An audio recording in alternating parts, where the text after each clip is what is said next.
tarde e bem-vindos a mais um Mercados em Ação do Jornal Económico. Neste programa vamos tentar perceber os fatores que têm causado alguma volatilidade nas bolsas mundiais nos últimos dias. Vamos depois fazer uma antecipação da reunião da Reserva Federal e também dos números do PIB, tanto nos Estados Unidos como na zona euro no segundo trimestre, e que deverão ser, no mínimo, dramáticos. Em relação ao segundo semestre ainda, vamos analisar o que é que está a acontecer na época de resultados das cotadas e o que pode acontecer no resto da season. Para começar, no entanto, como sempre, temos os gráficos da semana com o Marco Silva. Boa tarde, Marco. Obrigado, Chico.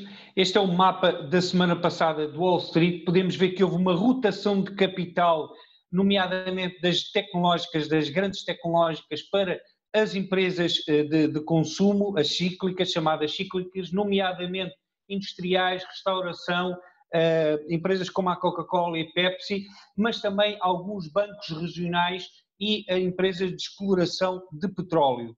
Em relação ao início do ano, porém, o panorama é completamente diferente, as tecnológicas dominam em toda a linha, Microsoft e Apple com quase 30% de ganho desde o início do ano, Amazon com 65% de ganho, portanto, claramente uma aposta dos investidores nas empresas de retalho online e que se especializaram no online.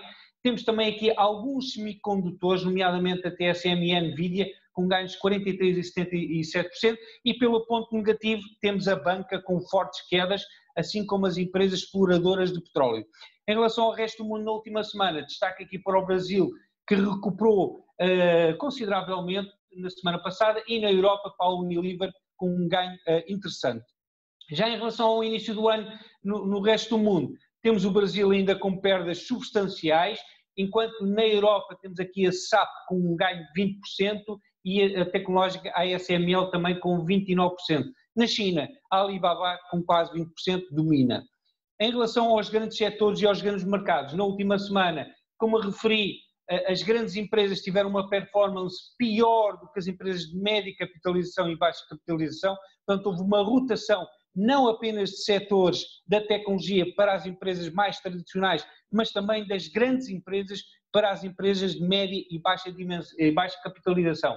E enquanto a tecnologia, por exemplo, como podemos ver aqui, com perdas de 2% e a energia com mais de 3% na última semana. Já em relação ao início do ano, aquilo que referi há bocado, tecnológicas a dominar, energia e financeiras na pior posição do ranking, enquanto aqui as empresas de grande capitalização, Apple, Microsoft, Facebook, essas empresas é que têm dominado a era Covid.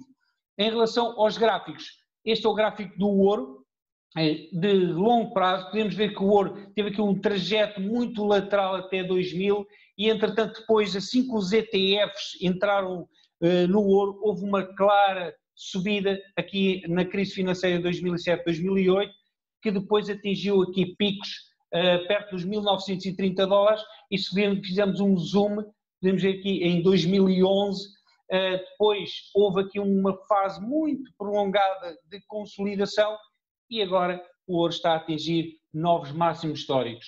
Em relação ao euro-dólar, tem tido também uma valorização muito interessante, tem aqui a linha dos 1,24, o nível dos 1,24 como uma resistência, a próxima resistência a considerar. Em relação ao S&P 500, só para dar conta aqui de algo muito interessante, o S&P 500 quando tem uma correção, isto é um gráfico de longo prazo, portanto barras mensais, cada barra destas é um mês, e quando atinge aqui esta parte inferior deste indicador técnico, que é o stocastic, é quando existe uma correção significativa. Houve quando foi das .com e houve quando foi da crise financeira de 2007-2008. Uma correção, duas correções. Agora, não chegou sequer a ir até aí, houve uma correção muito forte, mas também foi a mais rápida de todas e para já ainda não, neste indicador, ainda não indicou que o bull market está terminado, apesar de, em termos técnicos, ter terminado. Vamos ver se vai continuar. E é tudo, Chico. Obrigado, Marco. Muita informação para analisarmos com o nosso convidado no nosso estúdio virtual de hoje, Tiago Cardoso, responsável regional para a Península Ibérica da corretora britânica Infinox. Tiago, muito obrigado por estar connosco no programa mais uma vez. Obrigado, eu. Vamos começar com as bolsas, que é a grande base da apresentação do Marco. alguns tremores, vamos olhar para o curto prazo, alguns tremores na última semana em Wall Street, especialmente no final da semana passada, com o chamado reconfinamento em algumas partes dos Estados Unidos devido ao coronavírus, e também a tensão com a China, que acusou o rival americano de fechar um consulado no Texas. Estes dois fatores foram apontados como causando alguma turbulência. Quanto é que isto está a pesar ainda? Na segunda-feira já tivemos alguns ganhos em Wall Street. Estes fatores vão continuar a pôr o mercado nervoso? Bom dia outra vez, Chico. Bom dia, Marco. Na minha opinião, aquilo que nós vivemos nesta altura, e já desde que tivemos os mínimos feitos em março, após o primeiro impacto mais agressivo derivado da questão do coronavírus, que temos vivido muito esta dicotomia entre risk on, risk off, em que o mercado está muito sensível a pequenas notícias que sejam, por um lado, muito positivas ou, por outro lado, muito negativas. E a verdade é que nós vemos pequenos exemplos, como tivemos há cerca de 2 semanas atrás, ou aliás, já na semana passada também o tivemos, que é sempre que temos, por exemplo, uma notícia positiva em relação a algum laboratório que está perto de tentar conseguir eventualmente encontrar uma vacina para o coronavírus, o mercado tende a entrar numa dinâmica de apetite pelo risco, em que fica uma loucura e tudo acaba por subir. No dia a seguir, afinal não é bem assim, afinal esta vacina está um bocadinho mais longe, porque afinal é bom para a tosse, ou para a febre, ou para a constipação. Bom, acaba tudo por cair outra vez. Portanto, temos um mercado muito sensível a esta dicotomia de apetite ou aversão pelo risco, isto derivado naturalmente da questão do coronavírus, e agora temos outra vez o tópico das tensões entre a China e os Estados Unidos, que a semana passada voltaram a entrar em cima do cardápio dos mercados, e como é óbvio vai trazer ainda mais sensibilidade a um mercado que nesta fase está completamente dependente de boas notícias para manter este perfil de subidas. É verdade que isto não é um tema novo, naturalmente. Força, Marco, desculpa. Tiago, e essa mentalidade de risk on, risk off agora tem também, ou vai ter, uma nova variável, que é a questão das eleições presidenciais. Aliás, não é indissociável que, assim que nos estamos a aproximar novamente desta data, a questão das tensões comerciais aparecem, não é? Aqui é sempre uma coisa que Trump tem utilizado para galvanizar o seu eleitorado. Como é que o mercado vai reagir a esta nova zona, claramente, de instabilidade? E será que se vai apoiar até lá naquilo que tem ocorrido também, que é a rotação de capital? Ou seja, um bocadinho, de vez em quando, passa um bocadinho para as cíclicas, mas depois, passado uma semana, volta em força para as tecnológicas e a margem entre as duas volta a aumentar.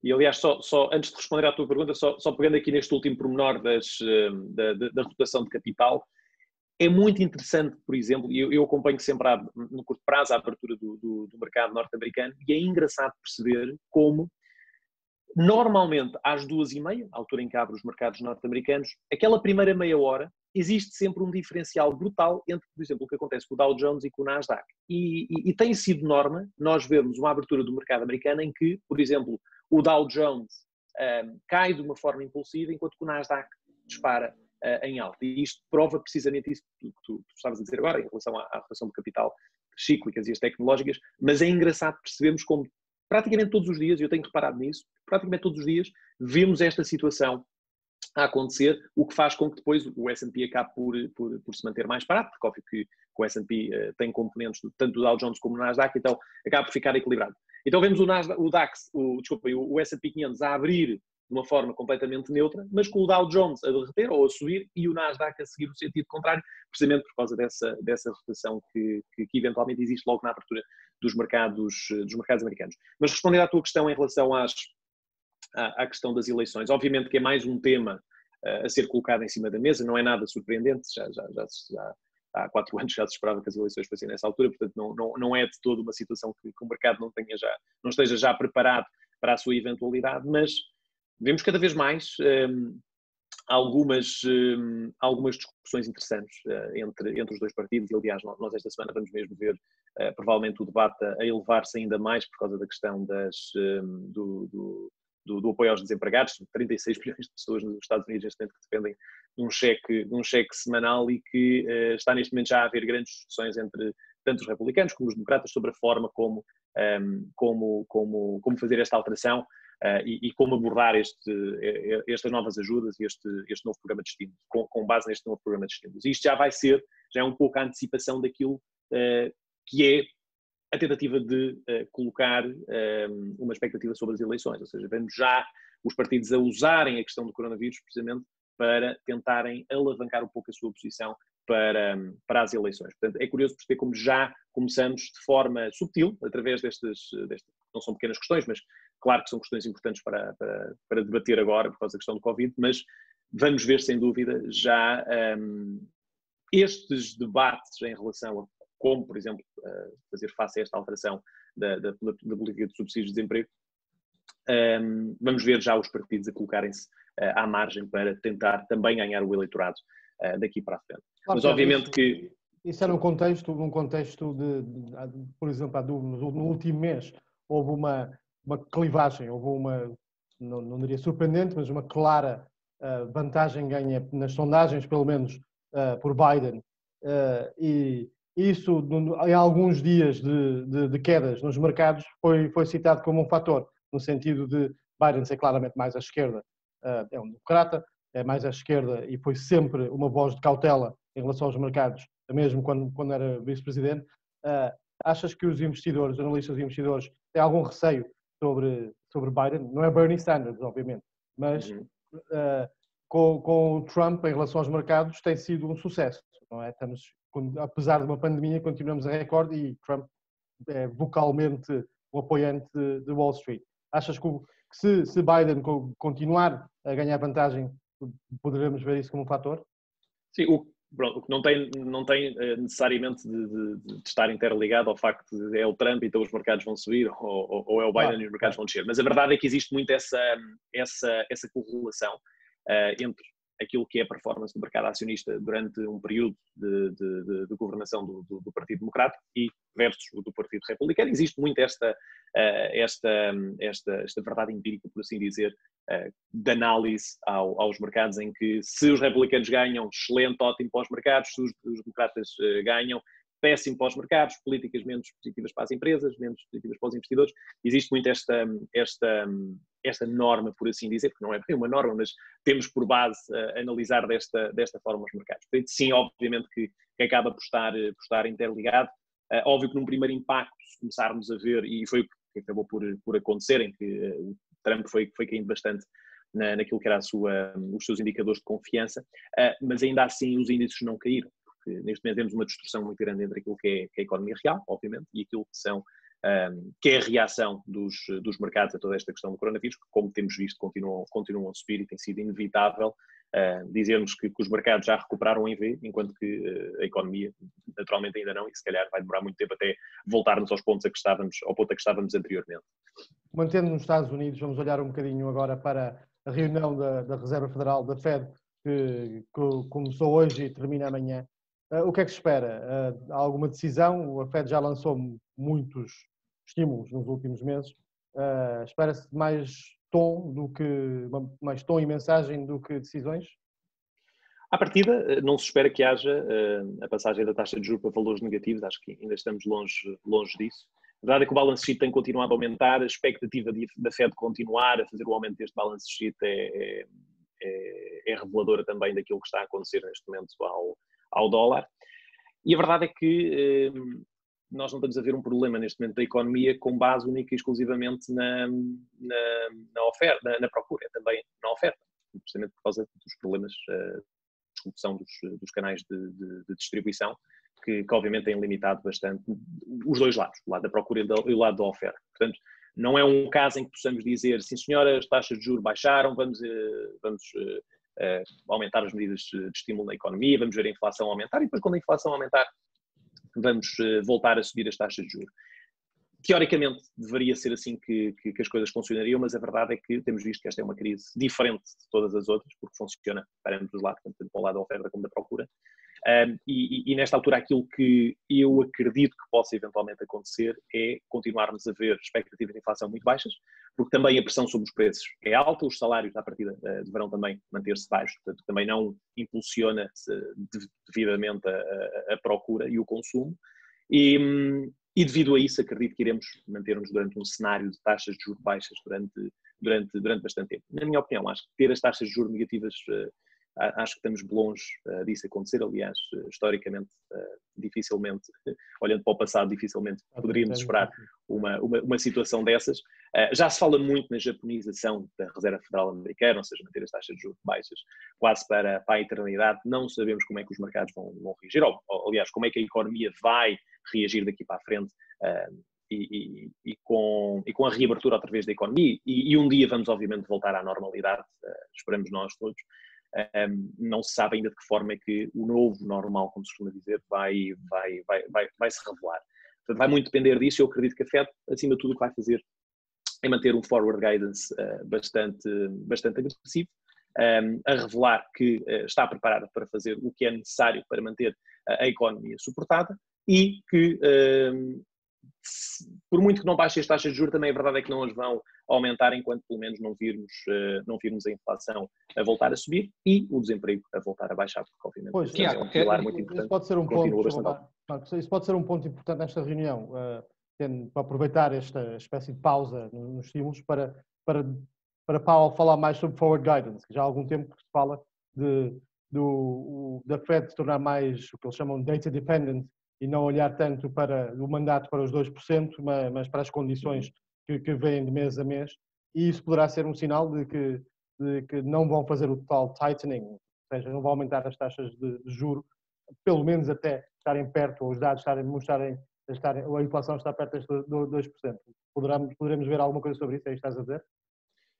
Eu o que acredito é precisamente que o guidance que nós vamos ver por parte da Reserva Federal Americana é precisamente o de manter as expectativas dos investidores numa ótica de continuarmos a ver as taxas de juros baixas daqui para a frente. E, aliás, eu até acredito que o facto de vermos o ouro a valorizar, aliás, matérias-primas preciosas, a valorizar da maneira como estão a valorizar e o dólar a desvalorizar é também um bocadinho já nessa ótica e na expectativa de que, a longo prazo, vamos ver as yields a manterem sempre pressionadas em baixo. Sim, aliás, a questão que referiste do dólar é mesmo isso que tem sido referido. O dólar tem desvalorizado mais até por causa das perspectivas de que o Fed irá continuar o seu trajeto de dovish, portanto, mais acomodativo. E a questão é esta, vamos ter esta semana os números do segundo trimestre do PIB dos Estados Unidos, com uma queda histórica de 34%, em princípio. A Goldman Sachs já reviu o crescimento expectável para o terceiro trimestre dos 33% para os 24%, portanto uma redução substancial. No entanto, os mercados não têm dado muito relevo a esta questão económica, até porque serem valores aqui bastante dispares da normalidade. Estamos claramente numa zona em que, para já, a liquidez que está no mercado sobrepõe-se a tudo e os investidores, para já, não estão a dar valor ao que está a acontecer, mas às perspectivas otimistas do que poderá acontecer? É uma boa questão. Eu acredito que essencialmente tem a ver com aquilo que é o custo de oportunidade de ter o meu capital alocado em ativos de pouco risco e com uma yield relativamente atraente para eu manter lá o meu capital. Daí também as yields têm estado a cair por causa disso. Neste momento, se eu for um investidor tradicional e quiser alocar os meus fundos para ter um rendimento relativamente bom, eu neste momento, olhando para tudo o que existe no mercado, se calhar a única coisa mais interessante é, eventualmente, até investir em Apple, que tem um dividendo relativamente bom, uma empresa relativamente estável, sem dívida, ou relativamente sem dívida, mas pouca, com cash balance bastante grande. Portanto, se eu olhar numa ótica destas, eu prefiro, se calhar, ter o meu dinheiro parado numa ação como a Apple, em que pelo menos estou a receber um dividendo que ainda para mais é crescente, do que ter o meu capital alocado em algum outro sítio. Eu acho que grande parte da procura que tem existido, e por isso é que também vemos eventualmente o Nasdaq até crescer mais do que propriamente o Dow Jones, embora grande parte das empresas do Nasdaq nem sequer paguem dividendos, mas apostam, mostram pelo menos uma expectativa de um potencial de crescimento do principal, portanto do capital alocado, e portanto eu acredito que neste momento vemos grande parte desta procura por parte das ações, por parte do mercado acionista, a ser alvo da procura por rendimento, da procura por alguma coisa que seja minimamente atraente para o investidor tradicional. Por outro lado, na Europa também temos dados do PIB do segundo trimestre, sai na sexta-feira, espera-se também uma queda, em cadeia cerca de 12% e em termos homólogos 14,5%, são também números grandes, mas são menores do que nos Estados Unidos. Mas por outro lado há um sentimento que a Europa está numa posição pior, mesmo com o acordo do Conselho Europeu, pelo menos em termos de recuperação as perspectivas não são tão fortes como nos Estados Unidos. Concordas com essa visão? Concordo. Aliás, nós vamos ter os dados na quarta-feira em relação ao PIB nos Estados Unidos, mas já tivemos ontem os dados do PIB de Atlanta e esses dados que saíram perto dos valores que mais ou menos vão sair também, que se espera que saiam dos Estados Unidos, foi mais ou menos 34% negativo, já vem um pouco confirmar aquilo que vai acontecer nos Estados Unidos amanhã, como geral do país. Na Europa é menos, é realmente menos, mas por norma nós quando comparamos a economia europeia à economia americana, principalmente nesta ótica em que vivemos uma crise e portanto vivemos um impacto forte na economia, por norma aquilo que nós identificamos é uma economia americana que mais rapidamente cai, mas também mais rapidamente recupera. O choque é maior, até tem muito também a ver se calhar com políticas sociais, as políticas de emprego, que obviamente é sempre mais fácil nos Estados Unidos despedir e depois voltar a contratar novamente mais rápido, quando as condições económicas melhoram, enquanto na Europa é mais difícil. É verdade que o crescimento não cai tanto porque também há mais ajudas, mas depois também tende mais lentamente a recuperar. Portanto, é verdade, se compararmos, se olharmos de uma forma fria, podemos dizer, os Estados Unidos tiveram uma contração de 34%, a Europa só contraiu 12%, portanto está melhor. Efetivamente, de uma forma fria podemos analisar dessa forma, mas acredito que se olharmos para os próximos 2, 3, 4 trimestres, na realidade dos Estados Unidos, quase de certeza que vão conseguir ter uma recuperação mais agressiva do que propriamente da União Europeia. Tiago, estamos no pico da época de resultados. Como é que achas que tem corrido? Tem havido um sentimento misto, não tem corrido assim tão bem, mas também não é tão mal como poderia ser.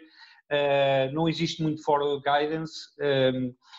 Como é que achas que tem corrido contra as expectativas e como é que isso tem afetado o mercado?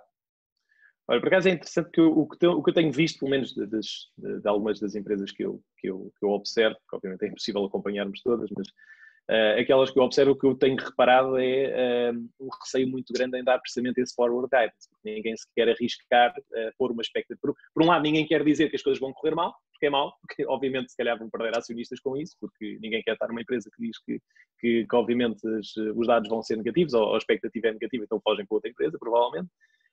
Mas por outro lado também ninguém quer dar uma expectativa que vai ser tudo espetacular, que vai haver uma recuperação fantástica, porque depois se não se prova que isso vai acontecer, depois o choque até é maior. Portanto, temos visto muito isto de, pronto, isto não está assim tão mal, também não está grande coisa, grande espingarda, porque obviamente vivemos agora deste impacto do coronavírus, mas as coisas vão melhorar, com muita calma, vamos lá chegar.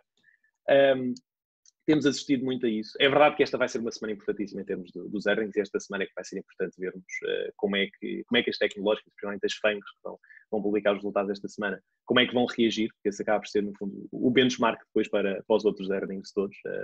Não os resultados, naturalmente, mas a expectativa futura. E, portanto, eu acho que vai ser importante percebermos esta semana, não é só nas FANGs, vamos ter outras empresas grandes, McDonald's, Starbucks, Visa, Boeing, vai ser importante também percebermos qual é que será o guidance da Boeing. Acima de tudo, o que eu gostava de ver aqui é a expectativa, não em relação à forma como as empresas mostram o seu posicionamento para o futuro em termos dos earnings, mas sim em relação, por exemplo, à sua política de dividendos. Porque, por exemplo, nós na Europa vemos, inclusivamente, os bancos centrais a pedirem para que, por exemplo, o setor bancário congele os dividendos. o que é mau, obviamente, para o acionista, porque acaba por fugir para outra empresa, que não quer ter o seu capital alocado nesse tipo de empresa.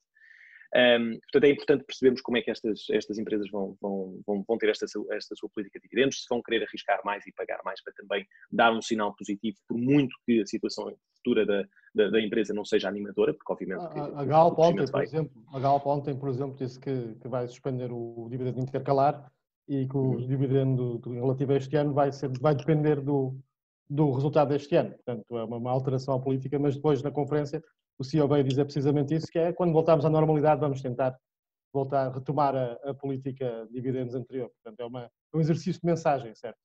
Sim, e aqui o que vai distinguir é aquelas empresas que dizem sim senhora, os lucros vão ser afetados, mas mesmo assim em termos nominais vamos pagar um dividendo maior para também mostrarmos que estamos com o acionista e para também mostrar uma maior confiança no mercado. Portanto, eu acho que aqui é importante, porque vivemos num período, numa conjuntura onde obviamente as margens vão ser prejudicadas, os lucros vão ser prejudicados, mas este sinal de confiança acaba por ser mais importante do que propriamente dizer para o próximo trimestre isto vai ser melhor, porque depois pode não ser e o impacto aí vai ser mais negativo para as empresas.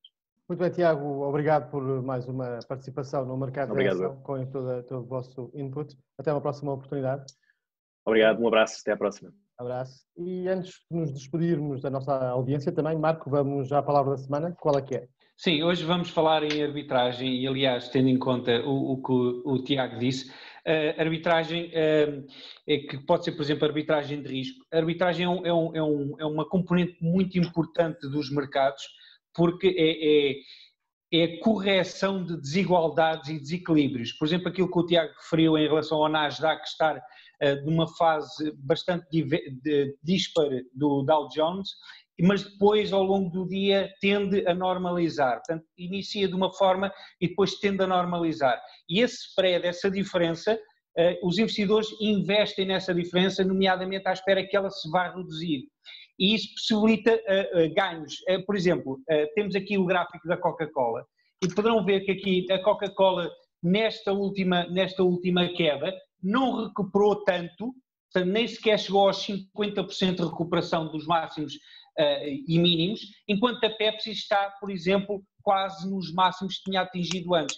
Existe aqui uma diferença de performance e são duas empresas muito similares, em que, por exemplo, mesmo no intraday, durante o dia, os investidores investem no spread delas, ou seja, se existe uma que está a subir muito, os investidores vendem essa e compram outra na perspectiva de que durante o dia, em algumas alturas do dia, essa diferença se reduza e, portanto, eles ganhem uma margenzinha com isso. Muito obrigado, Marco, pela explicação dessa estratégia importante para os investidores. Agradeço agora também aos nossos telespectadores pela preferência. Até à próxima semana e mais um Mercados em Ação.